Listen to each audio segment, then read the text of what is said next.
our first candidate to join us today, and we did agree that we would do introductions and then use first names after that. So we will welcome the Lieutenant Governor to the state of Utah, Spencer Cox. Spencer, thanks for joining us today.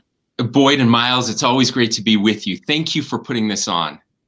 All right, we're going to get right at it, and we're going to do this deep dive style today. So I will lob the first question, and we'll get underway. So, Spencer, Utah has a rich history, long heritage as it relates to being a force for good, not just in the state, in the West, not just in the nation, but around the world. We've got this amazing free market economy, strong institutions of civil society. And so what do you think that legacy is? Why is that important? And what does it mean to you as a possible governor to carry that legacy forward during this real pivotal time in the history of the country and the world? Well, Boyd, it's a really important question, and thank you to your listeners who are joining us today. Utah does have an incredible legacy of impacting not just our nation but our world. And a lot of people don't know this, but as the Lieutenant Governor, I serve as the Secretary of State. And over the past 7 years, I have met with hundreds of international diplomats and dignitaries, ambassadors and business leaders, trade delegations from all over the world. And Utah receives significant international attention. We're not the same state we were just 10 years ago. No other state our size has nearly as many international guests as we do. We benefit from a lot of Utah stakeholders who have significant international presence. We have, of course, a major international religion headquartered here in Utah. We hosted the 2002 Winter Olympics. In 2019, just last year, we hosted the UN Civil Society Conference. Several of our universities have international reach and a physical presence elsewhere. And of course, even our own Utah Jazz are the most international team in the NBA right now. But we are also a state built on foreign immigrants. We understand foreign cultures because they are literally part of our DNA. As we've grown, we've welcomed new refugees and immigrants. They become part of the fabric of our state. But we also understand the importance of international business. Utah is the rare inland state that understands the importance of international logistics, and we are developing an inland port, which is going to help us just broaden those opportunities. As governor, I will continue this strong legacy with an unwavering devotion and increased international growth. Some of my own ancestors came from England. Their faith brought them here. One of my ancestors was actually a servant to the Queen of England back in the 1800s. But here in the United States, she found an opportunity to become her own master and to create her own opportunity. And today, Utah still stands as a beacon of economic opportunity, an exemplar of that international hospitality. And as we welcome the world, we will continue to prosper here in the state of Utah. All right, Miles. Yeah, great. Thank you, Spencer, for that overview. From the World Trade Center Utah perspective, we are here to help facilitate that international engagement. We appreciate you've always been a great partner to us in that effort. And then to translate that into very distinct economic benefits for Utah companies here in the state. And then just a little bit of data for you and the listeners, and then I'll ask a question.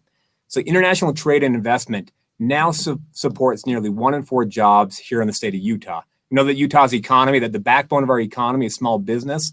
85% of exporters in the state are small businesses, and international sales add more than $5 billion in revenue for Utah small businesses here in the state. And for the past 2 years, Utah has led the nation with the highest export growth rate. So now a question, based on your interaction with businesses across the state, where do you see the greatest opportunities to build on the international trade and investment success we've had, particularly now as we look forward towards recovering from the COVID-19 pandemic?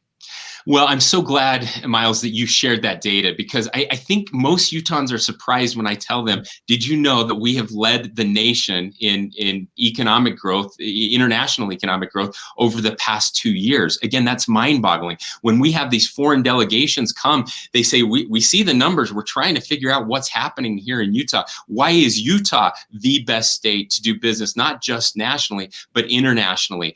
And right now, we are witnessing the greatest international relations calibration, perhaps in world history.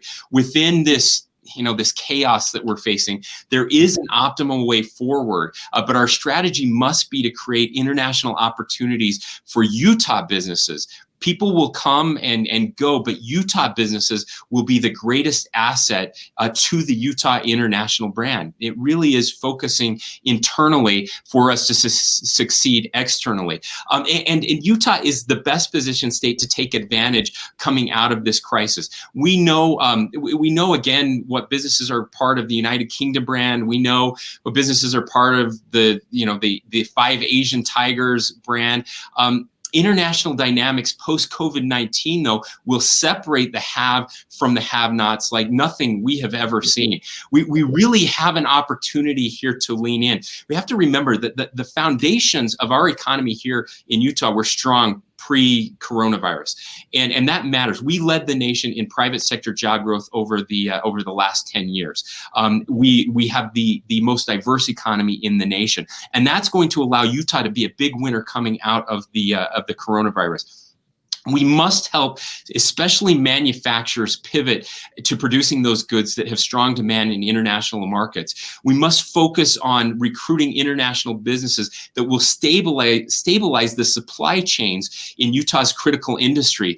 This is going to be the biggest change post-pandemic, is a nationwide focus, a refocus on onshoring and creating domestic manufacturing capacity. And Utah can be in the middle of this. I have been part of seeing those supply chains break down in Asia, China especially. It's why I released recently my Self-Reliant Utah Plan. It's a 7-step plan that outlines the key areas our state needs to focus on to become more resilient, stable, and prosperous in coming decades. A quick example of this is the Merit Medical, who pivoted to start making the swabs necessary for testing, something they never would have considered making.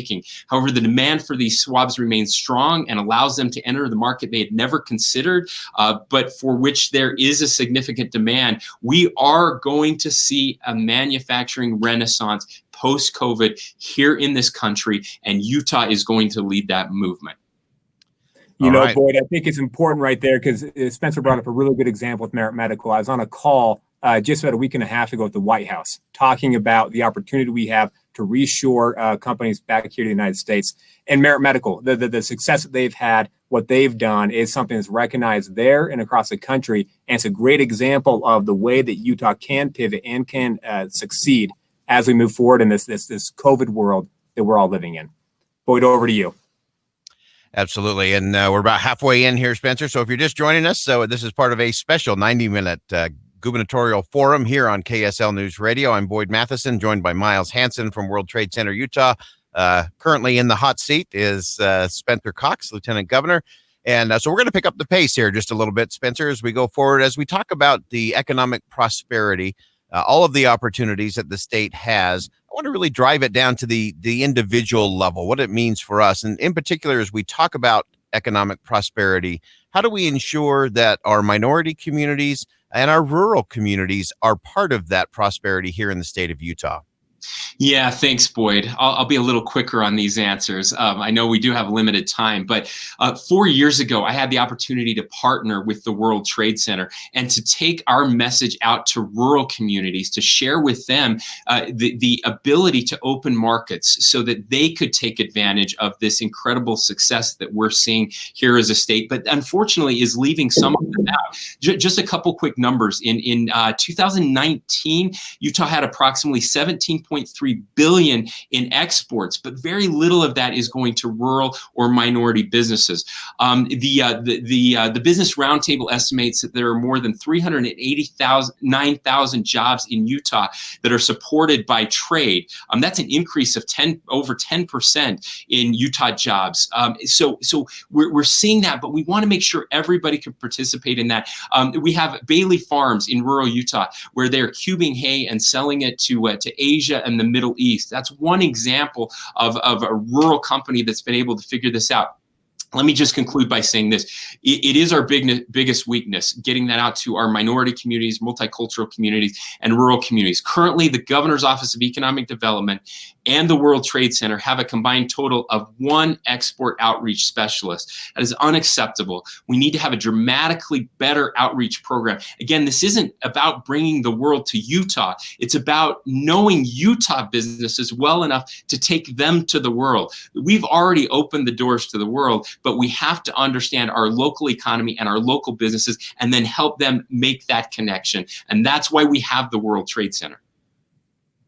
All right, next question to Miles. Yep, absolutely. The one specialist, Jim Porter, there's only one of them, but he's doing phenomenal work. We're working through great partners across the state to really do make a big impact for our companies. Spence, we've talked about how the economy has changed, and we've talked about the need and the opportunity to be prepared, to be self-reliant, to bring back manufacturers here to Utah as people realize that the premium of having shorter, more diversified supply chains. And yet at the same time, we're seeing an increase in protectionist sentiments. People are fearful about the global economy. People want security. And you see people talking about putting up trade barriers to try to achieve that security. Here in Utah, we all should be familiar with Smoot-Hawley and protectionist trade policies that came into place in the midst of the Great Depression. It made things worse. I'd be curious to get your thoughts on, as governor, how would you balance the need to be prepared and self-reliant while ensuring that as a state, we don't lose sight of the critical role free and open global markets have played in building so much growth and prosperity across the state for decades? Thanks, Miles. So important. And too often in politics, in our country today, we're always asked to, we're given a false choice that you either have to choose between our local economies and our local workers, or we have to choose free trade with other countries. That is a false choice. It's important to note that protectionist policies have always backfired. You just mentioned one of them. While open and free trade has always led to more prosperity, and the COVID impacts on the world economy will provide an opportunity to benefit the state if we can help Utah businesses to understand and benefit from that changing international dynamics. We can't deviate from this critical foundation of free trade, but we can work with our federal partners to aggressively pursue and protect free trade. We also, though, must push back on the harmful and predatory trade policies that some nations employ. Being protectionist is happening, and I think it's important to ask that question. Why are we becoming more protectionist? Well, there's 2 reasons. One, because other countries are not playing fairly. We have to have the right set of rules, and we have to push back on those countries like China who are taking advantage of us, and I'm grateful that the president has been pushing back on them. But 2, we also can't forget those workers who have lost their jobs because of free trade. We have to make sure that we're doing everything we can to help them, to reskill them, to upskill them, to make sure that they have the ability to participate in the areas of our economy that are growing. I strongly believe that if we are incredibly thoughtful and intentional, the changing global dynamics will allow Utah to create a more prominent global position and correct significant trade imbalances without having to rely on protectionist policies. But again, it comes back to Utah businesses and how we help them prepare to become more prominent on the world stage, not the other way around. All right, we've got just a few minutes left with Lieutenant Governor Spencer Cox. Spencer, as you look at the possibility of winning this race and potentially winning in November, as you look to the first 100 days, what do you think are the biggest risks facing the Utah economy? And specifically, what would you do in those first 100 days to make sure that continues? Well, certainly. I mean, that's, it's an easy question, and everyone can answer this. The biggest risk that we face right now is the coronavirus and the significant economic damage that it has done. But there are some silver linings. We have the fifth fewest restrictions economically of any state in the nation. We led the nation in fewest job losses in the month of April. We are, according to Forbes, according to the White House, according to Harvard, we are one of 10 states that will lead the nation's economic recovery. More broadly, though, our biggest risk is a failure to capitalize on all the international capabilities of our businesses and our people. In Utah, we speak more languages than per capita than any other state in the nation. In Utah, we have access to infrastructure for efficient delivery of our Utah-produced goods, including the inland port, which is moving forward in a big way. In our Utah businesses ship raw goods, airplane parts, agricultural goods, airbags, integrated circuits, coal, healthcare, all of these things and products all over the globe. We have so many international capabilities. Our biggest risk and where we have the biggest opportunity is capitalizing on all of our international capabilities. And that's where we're going to focus in a Cox-Henderson administration. All right, we've got just 2 minutes to go. Miles, quick question, and Spencer, really quick answer. Yes, Spencer, as you think about, we've covered a lot of territory here. Are there any economic or global opportunities that we haven't talked about yet that you would pursue as governor? And you can take a step back and get broader beyond just the international trade and investment. Final thoughts from you on what other policies you'd pursue as governor. Well, again, let me just summarize here. It's about focusing on Utah businesses. We live in the most incredible state in the nation. There's a reason that we have had the best economy in the nation over the past 10 years. And there is a reason that we are going to lead this nation out of this economic crisis. We're not yet utilizing some basic opportunities for that international growth. One quick example, my alma mater, Utah State University, Go Aggies, holds one of the largest international small satellite conferences every year, a conference most of you have probably never heard of. We have prominent businesses and organizations coming in from all over the world to attend. We need to do a better job of working with those businesses who may want to partner with these businesses but aren't even aware and aren't attending.